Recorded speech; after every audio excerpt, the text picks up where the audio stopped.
Welcome to the Attivo Networks Behind the Mask series. I'm very pleased today to have George with me. I'd like to take a minute now, and George, could you introduce yourself to us and tell us a little bit about your background? Sure. So my name is George. I work at a major Tier 1 research university, flagship university. I'm a director of cybersecurity there. I currently do everything from policy to technology and penetration testing. Excellent. So university networks can be extremely complicated and probably more complex than most of us really appreciate. Can you tell us a little bit about what it's like to manage a university network and some of the challenges you face? Sure, it's the same thing as managing a small city. I have everything from hospitals, patients, students, FERPA, HIPAA, ITAR data, PCI data. On any given day, my traffic fluctuates from 30,000 people to 120,000 people on game days and basketball game days. So it's a very diverse challenge on any given day. Excellent. Yeah, very complex, very complicated, and one of those few places that you even know within your own kind of walls that you've got hacker groups that are there just to have some fun. So I can't even imagine how complicated that must be. So obviously you try to prevent all the threats from getting into the network and causing any harm, but with that complex of an environment and so many things to deal with, being able to have in-network detection must be very important for you. So so we know you've looked at deception technology, you've deployed it. I've heard some great use cases and experiences that you've had with the technology. Can you tell me a little bit about deception technology and the benefits that it brings you?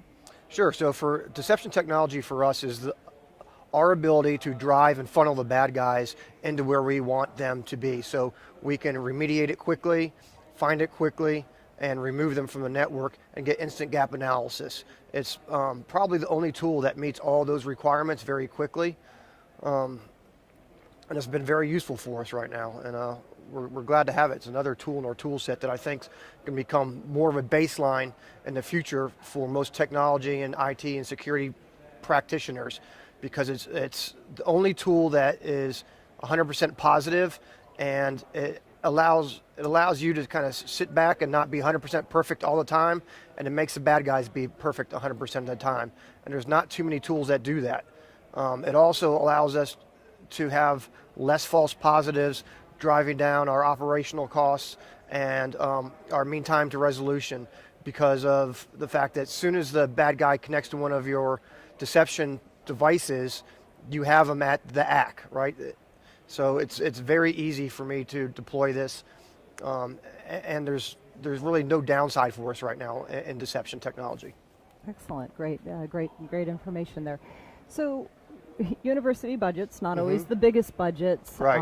And many people look at deception technology as maybe something that is nice to have, or something you do last after you've done everything else, or maybe it's only for big organizations. Sure. What made you choose deception over other security control choices? Sure. So if you look at what I call the choo-choo train of security technology, it's you put a firewall in place. Well, the firewall is not doing everything it's supposed to be doing. So then you put a malware defense in place. That's not doing everything you want to do. So then we always have antivirus. We all know that's 50% effective at best. And then you start trying to hit specific breaches or things in your security deployments that are lacking. Deception for us was easy. It filled in that middle ground that we knew that we didn't want to buy a whole bunch of new products, have more FTE towards these new products. They may or may not get actually implemented. You know, how many people in the industry have 50% deployments, 80% deployments? We knew this would fill in very quickly, be very successful, and get us the results we want without having to rely on a whole bunch of other technologies to fill in the gaps that we have. So it was a very easy call for us. Great. So one thing, the deception platforms technology today can be very different, lots of different deployment options. What process and criteria did you use to evaluate deception to help you make the right choice for your environment? Sure. So I would say that most security IT professionals have deployed, rolled out their homegrown sensors and honeypots like Kippo, Artillery, HoneyD, and they're all great tools, but they don't scale. And furthermore, they're not very stable and they're hard to put out there. So we've had years of trying to do this ourselves for some reason, because honestly, honeypots are a great source of information on what the attacker is trying to do in your environment. But they didn't scale for us very well, no matter what we tried, really. And so we went through this process. We looked at 5 other vendors. 3 of them right off the top didn't meet any of our requirements. We talked to the other one that's another leading expert, our industry lead in deception. And the product just didn't meet our requirements. The vendor themselves weren't very forthwith or coming or knowledgeable, and didn't seem like they had a roadmap going forward or was very interested in working with us. And Attivo met all those goals right out of the box. It was kind of a Cinderella story. We talked to them and realized that it was a good match for both of us. It was going to be a good teammate, and we decided to move forward. We knew that we were going to probably go forward with this. We talked to other people just to clarify what we were doing. Went back, looked at our current tool sets, and realized that this would reduce a couple architectures on campus that we already had in place, and it would be very easy moving forward. Great. So even when people think deception is cool technology, they realize the benefits. It goes back to that budget question. Right. We have limited budgets. We sometimes have to make trade-offs as to what we choose. How did you justify or go about getting the budget for deception as a security control for your organization? Well, so basically we knew we had some IT deficits over some fiscal cuts over the last couple of years, and we could look at that choo-choo train worth of technology and place things in place and buy a whole bunch of separate things that could take a year to 2 years to deploy, where I could get deception in place very quickly, have instant results, and feel better about going home and going to sleep at night, because I knew that when I went to sleep I had something that was taking place of multiple tools. I was getting gap analysis. The bad guys had to be perfect. My team could come in and reduce risk very quickly, and it wasn't a very expensive product compared to buying 3 or 4 different tools or buying a giant SIEM. It didn't have any interoperability problems, and it just seemed like the right thing to do. And when I pitched it to my boss and my boss's boss, gave them the reasons why, they all shook their heads and were like, yeah, we totally agree with you. It makes sense. Excellent. Great. So now you've purchased the deception, you deployed it. How hard or complicated or simple was it to deploy deception technology, and how have you found maintaining it? Sure. So everybody knows when you buy a new product, you're thinking, this is going to be much harder than the vendor tells you when you implement it. We could have anywhere from a month to 6 months to a year implementing this. This has been the easiest project and tool that I've ever deployed at scale on an enterprise. On average, it takes me about 40 minutes to stand up a device, and after that 40 minutes, you're working, getting information that can reduce operational and security events. Very easy to stand up.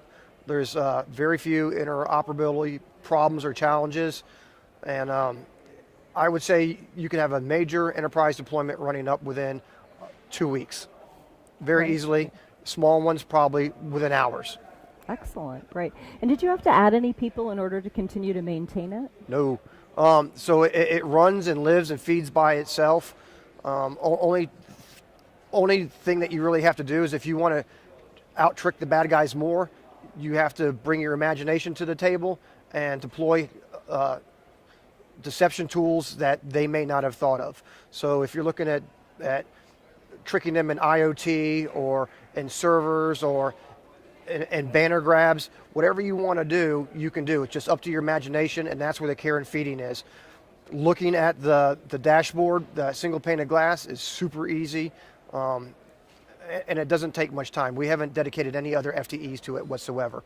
But I can tell you that all the FTEs that I have currently are abandoning other SIEMs and other projects to look at Attivo every morning and every night and at lunch, because it's instant gratification.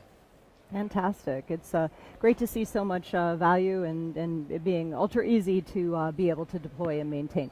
So now we get to the interesting part. Deception, it's there. Where's the most value coming from it?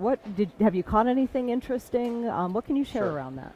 Sure. So the value for my team out of the box during the proof of concept was that it was easy to see people attacking things. One example was I went in there just during lunch, 5 minutes to see what was going on, making sure everything was working. I saw one machine attacking another machine with 4 SMB version 1 attacks.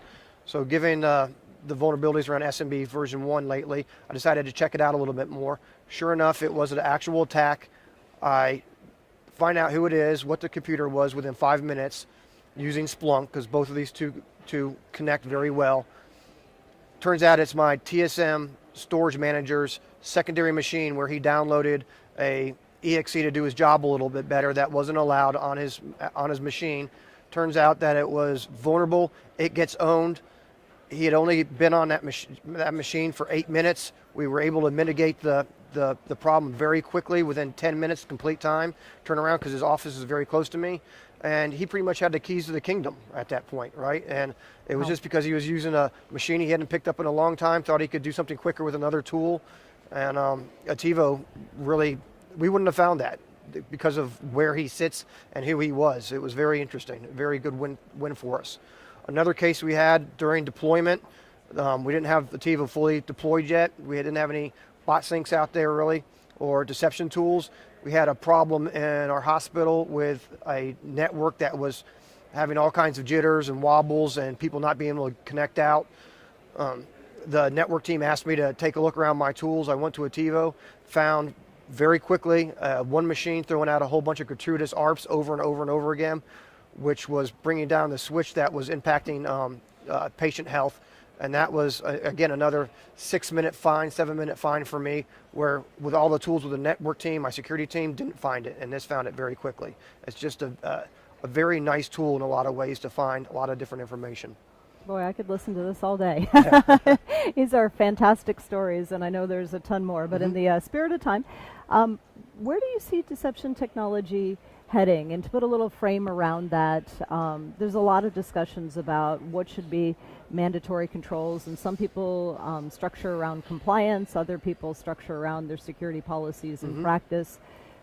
Where do you see deception heading, and how it would fit into anybody's overall security posture? So I think that deception within the next 2 or 3 years will be one of the top tools out there. I think it'll be one of the top threes. I think you'll look at, next generation firewalls. I think you will look at right behind that deception, and then right behind that logging. With those three, I think you'd have a very robust platform, and tie in with vulnerability management. I think that with those, you'll have a program that any CISO would be very proud of. It's one of those tools that complements the other three, and it allows you to, again, have instant gratification. You know what you're doing. You get to drive the conversation and funnel the bad guys. The bad guys don't really funnel you anymore, and it really clarifies what you need to be looking at on your network. Again, I think last year when I came to RSA, when we went to exhibit hall, we saw deception in maybe 1 or 2 booths. This year, it's probably in 20 to 30% of them. Next year, I assume it will grow even more as this grows out inside the industry. It's the buzzword at RSA right now. Great. Yeah, it has definitely been a hot topic, and we've had a lot of great interest in the presence at RSA, and I think you probably stopped by. We actually had a little fun with that too, in turning the booth that we have there actually into a hall of mirrors, so people could experience kind of the altered reality of a attack environment. So the point was to show that an attacker can't tell what's real and what's fake, and when you wander around those halls, it is a little disorienting to see which way to go. So if you are here at RSA, we encourage you to come by and take a look. No, we're just about out of time here, but I do have one final question to ask of you. What words of wisdom would you offer to somebody that's heading down the path of looking at deception technology to deploy in their environments? Sure. So I've talked to a whole bunch of CISOs while I've been out here, and all of them, not all of them, but most of them see this as the cherry on top of their security deployments. And they're thinking about this wrong. This is not the cherry on top of their ice cream, right? This is the ice cream. It's the soft center, and it's not some nice little shiny thing that you can say, yeah, I've added this to, this puts me over the top. This is the meat and bones, the ice cream of your security program, if you're thinking about it right. It's your spider web. It allows you to figure out where the flies are inside your network. I just really would say take a look at Attivo. They have a great vision, great strategy. They're willing to work with you. They're good partners, and take a look at the firm and the technology. It's very well done. They're constantly innovating, constantly rolling out new things and ways of doing stuff, and it's exciting to be with them. Great. Excellent. Well, I really appreciate your time with us here today. Your insight has been magnificent, and want to thank everybody for joining us today. This is the Behind the Mask series with Carolyn Crandall, the Chief Deception Officer at Attivo Networks, and we look forward to bringing you your next presenter live soon. Have a great day. Contact Attivo now to learn how to strengthen your organization's visibility, detection, and response to in-network threats.